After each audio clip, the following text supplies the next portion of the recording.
banyak banget statement yang sering kali kita dengar di sekeliling kita tentang protokol kesehatan. Contohnya, stay at home, work from home, social distancing, pakai masker, rajin cuci tangan, dan lain sebagainya. Kebiasaan yang berubah membuat semua orang harus beradaptasi dengan keadaan. Contohnya adalah tentang cara mereka memenuhi kebutuhan pokok mereka. Ngomong-ngomong tentang kebutuhan pokok, yang saya pikirkan adalah pasar. Pasar adalah tempat untuk orang-orang mendapatkan apa yang mereka butuhkan. Namun, di pandemi seperti ini, pasar adalah tempat berpotensi tinggi untuk penyebaran virus COVID-19. Lalu bagaimana solusinya? Online. Banyak banget platform-platform e-commerce yang menyediakan barang-barang kebutuhan kita. Lalu, bagaimana dengan nasib-nasib warung atau pemilik toko yang ada di sekitar rumah dan komplek perumahan kita?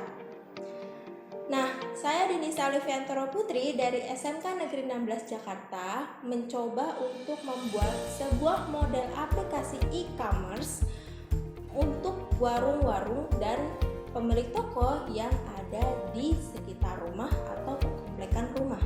Model aplikasi yang saya buat ini saya beri nama Semboline, singkatan dari sembako online. Aplikasi ini khusus untuk berjualan sembako atau barang-barang pokok.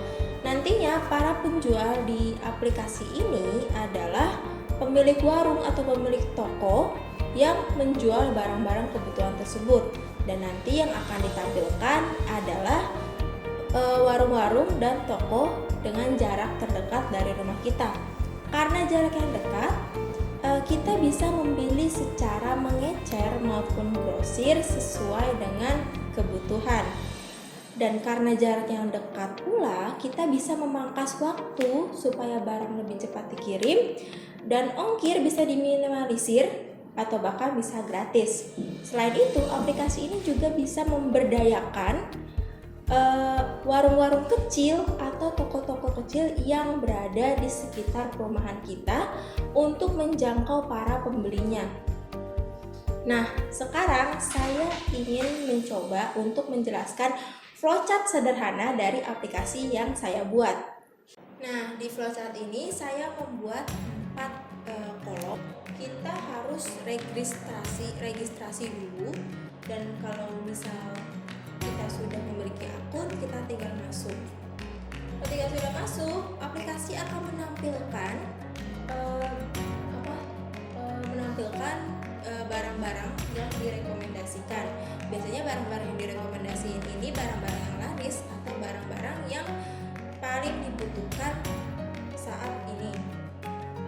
Setelah menampilkan barang rekomendasi, kita mencari barang dan sistem akan menampilkan barang yang kita inginkan. Kalau misal ketika kita sudah mendapatkan jenis barangnya, aplikasi akan menampilkan barang sesuai dengan jaraknya dulu. Ketika sudah, kita pilih barang, dan jika kita ingin memasukkan keranjang, kita bisa pilih lagi barang yang kita ingin cari lagi dan langsung untuk check out. Setelah check out, kita isi data diri, dan untuk barang yang kita pesan, jika ada yang mau dirubah, dan kita di sini akan sajikan pilihan mau pembayaran non tunai atau tunai. Kalau non tunai, kita bisa menggunakan saldo atau dompet digital. Namun jika tunai, kita bisa membayar secara COD.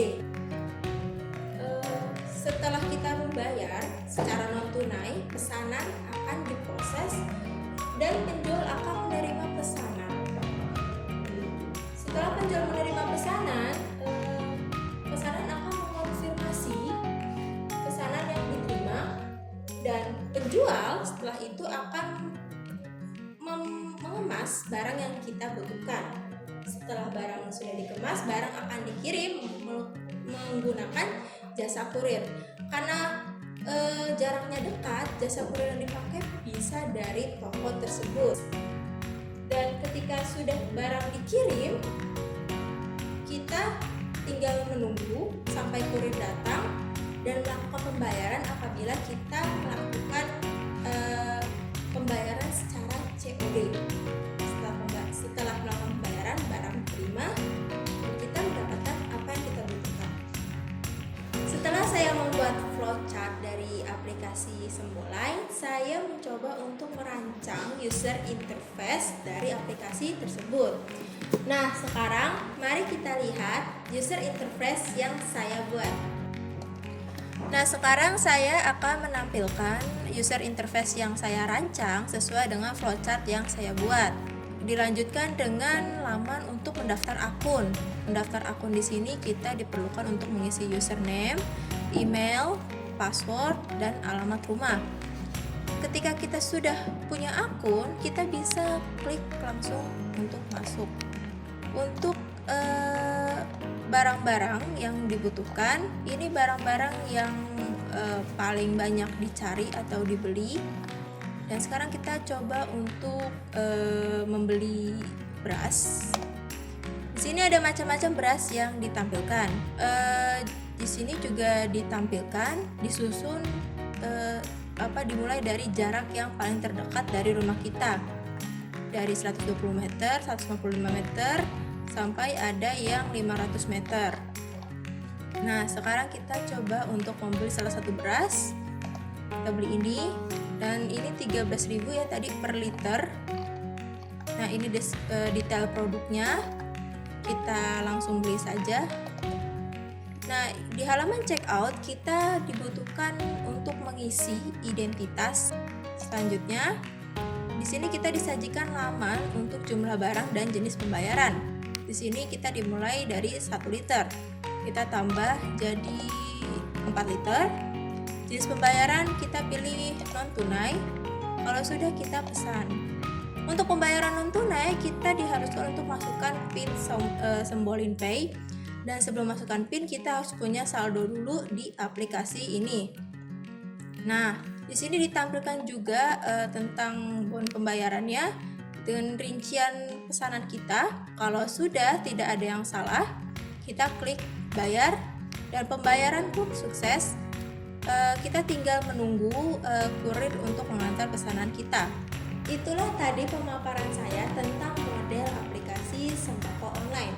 Di samping memiliki banyak manfaat, namun ada beberapa kelemahannya.